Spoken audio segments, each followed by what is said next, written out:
Hi everyone! Welcome back to My Goodness. Sa mga bago pa lang sa channel ko, please make sure to subscribe at the end of the video and like, share, and leave your comments if you have questions. I'll be happy to help.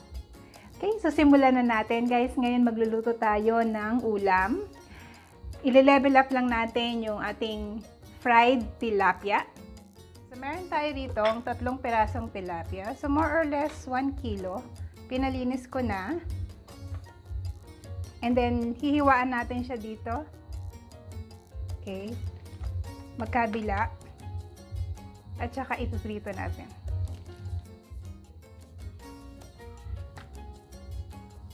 So, hiwaan ko lang yung tilapia.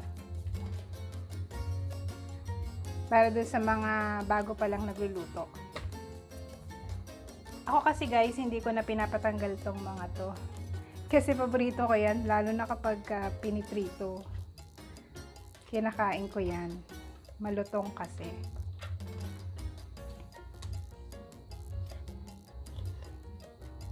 Okay, so madali lang naman to. And then lalagyan lang natin ng salt. Konti lang bawat side, huwag masyadong madami guys kasi lalo na doon sa mga bago pa lang,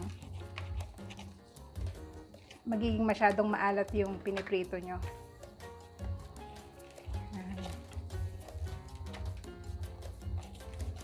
Basta ma-coat lang, okay na yon. Kasi ito yung mali ko dati nung bago pa lang ako nagluluto.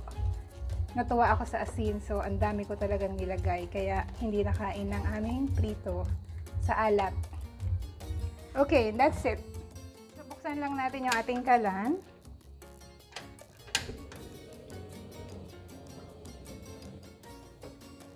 Since gumagamit naman ako ng non-stick pan, kahit konting oil lang pwede na. Okay, so make sure mapainitan yung mabuti yung kawali at yung mantika. Lalo na doon sa mga bago pa lang. Tatakpan ko siya. Kailangan bago nyo iprito yung tilapia, mainit na yung mantika. So, pag tinanggal nyo yung takip, dapat umuusok na. Kasi pag nilagay nyo yan ng masyadong maaga at hindi pa mainit yung mantika, didikit yan sa kawali nyo. Lalo na kung hindi non-stick yung ginagamit nyong kawali. Okay, check natin. Yan. So, umuusok na, pwede na natin ilagay yung ating tilapia.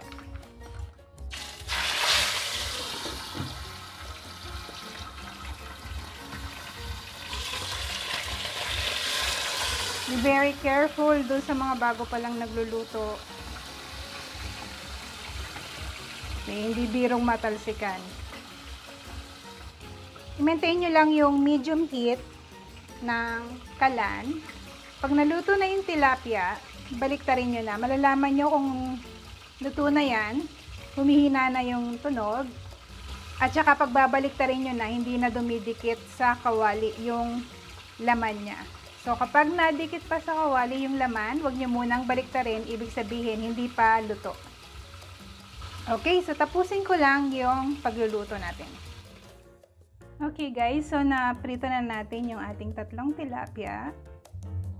Ayan. Then, sa pinagprituhan ko, pwede ko rin siyang gamitin na paggisahan ng aking iluluto. Punasan ko lang ng tissue. Kasi non-stick naman to.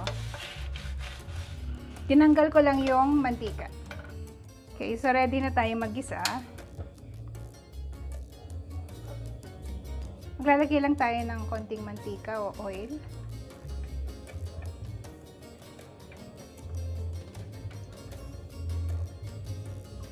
Okay. So, unahin muna natin yung luya o ginger. Ayan, hiniwa ko lang siya ng strips. Parang sa lugaw. So, depende na sa inyo. Kung gusto nyong mas maliliit, like mince, pwede rin.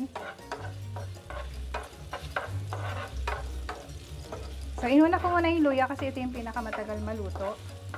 Tsaka para lumabas yung flavor ng luya. Kasi kailangan natin yan. Lalagay ko na yung bawang. Mince lang natin yan. O chinap ng maliliit. Then, add natin yung onion. So, I'm just using 1 onion. Malaki na yan. Medyo mahal ngayon yung sibuyas na pula, kaya puti yung ginagamit ko. After that, pwede nyo nang ilagay yung tomatoes o kamatis. So, gumamit ako dito ng 6 na kamatis.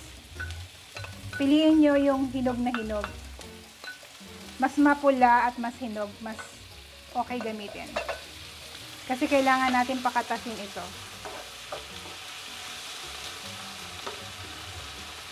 Yan. Naamoy nyo ba yung naamoy ko? Alam na alam nyo na yung amoy niyan. Kasi kung lagi kayo nagigisa. Yung parang pwede mo nang iulam kahit ganito lang. Lalagyan ko na yan ng pampalasa. Gagamit ako ng patis para sumipsip yung lasa dun sa ating ginisa. Mix ko lang sandali.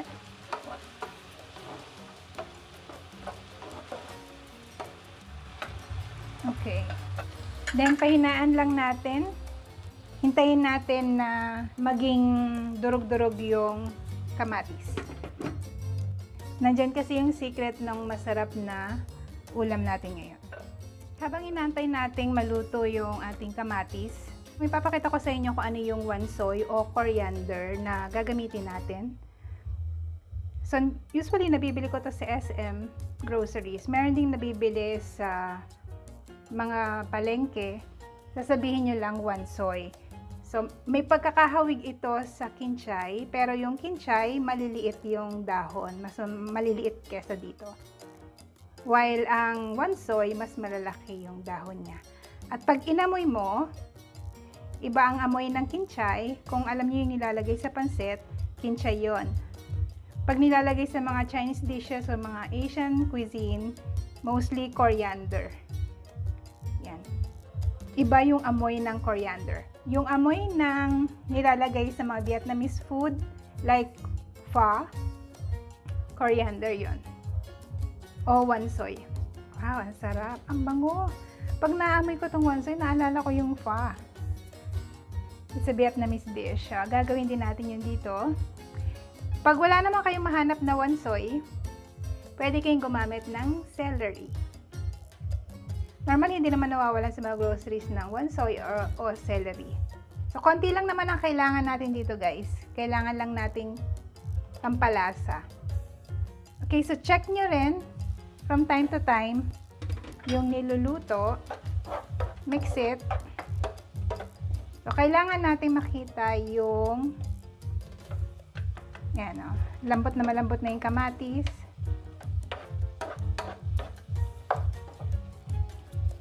Napakabango. Nakakagutom. Mas maraming kamatis, mas okay. Kung mas marami kayong ilalagay na sibuyas at luya, okay lang din. Mas lalong masarap. So, at this time, pwede tayong maglagay ng curry powder. Yung curry powder, gagamitin lang natin yung konting taste niya at the same time yung color. So, hindi masyadong madami. Nasa sa inyo na kung gaano kadami ang gusto nyong ilagay. So, mag-start muna kayo sa 1 teaspoon. Mix nyo lang. At tikpan nyo kung gusto nyo yung lasa. Pero, masarap din dito, instead of luya, ang gagamitin nyo guys, turmeric. O kaya turmeric powder. Pero mas maganda yung luyang dilaw lang na i-chop nyo instead na luya na ganito. Kung ano yung ginamit ko. So, usually ginagamit ko talaga dito turmeric o luyang dilaw. So, makikita nyo, nag-yellowish na yung color. So, yun yung gusto natin. Maglalagay na tayo ng chili. Depende sa inyo kung gusto nyong may siling maanghang. Kung ayaw nyo, okay lang naman. Takpan ko muna saglit. Kung napanood nyo yung vlog ko na hot pot, celery yung ginamit kong pampalasa dun sa ating hot pot.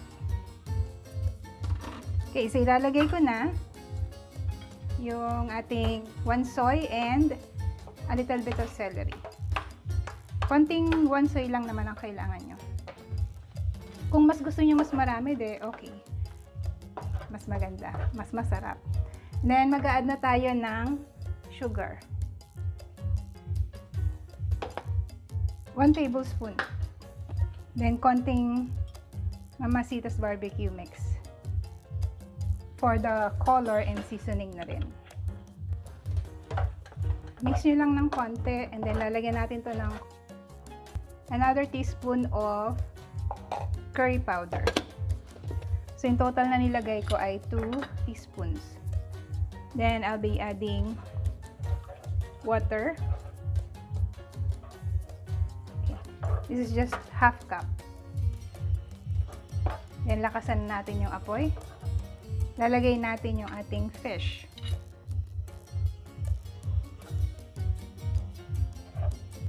Then, baliktarin nyo para masipsip niya yung sabaw. Another one.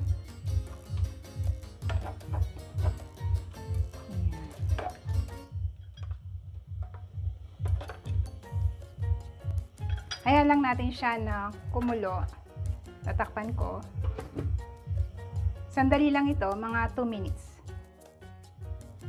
After 2 minutes, check nyo na. Ayan. Alright, pwede na to guys. Luto na. Check natin ang lasa. So, dito na kayo mag-adjust kung kailangan nyo pang dagdagan ng water. Okay lang naman. Konti lang. Sa akin, ang sarap. Manghang.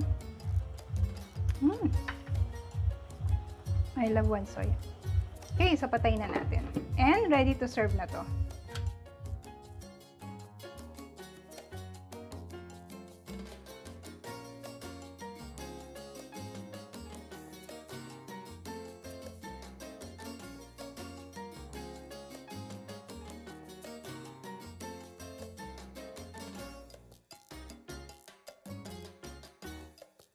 More greens.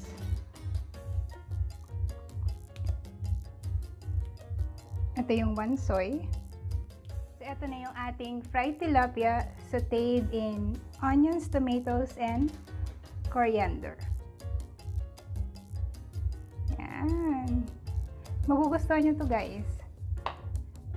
So, ito na guys. Tikman na natin. Walang kanin eh.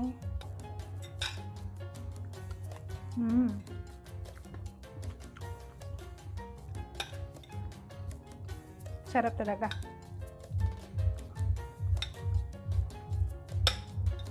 Hindi lang siya basta sarsyado. Pina-level up nyo yung tilapia nyo.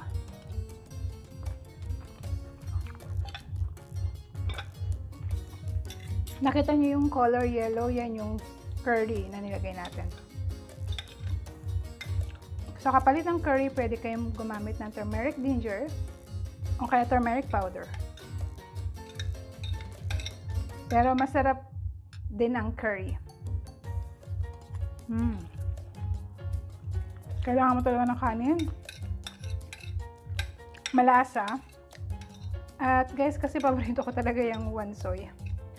Simula na natuklasan ko yung lasa niyan, hindi na ako natakot gamitin sa iba't ibang dishes. Makakasanayan nyo rin, doon sa mga first time pa lang tumikim yan, masasanay din kayo kasi halos lahat ng Asian countries gumagamit ng coriander or 1 soy.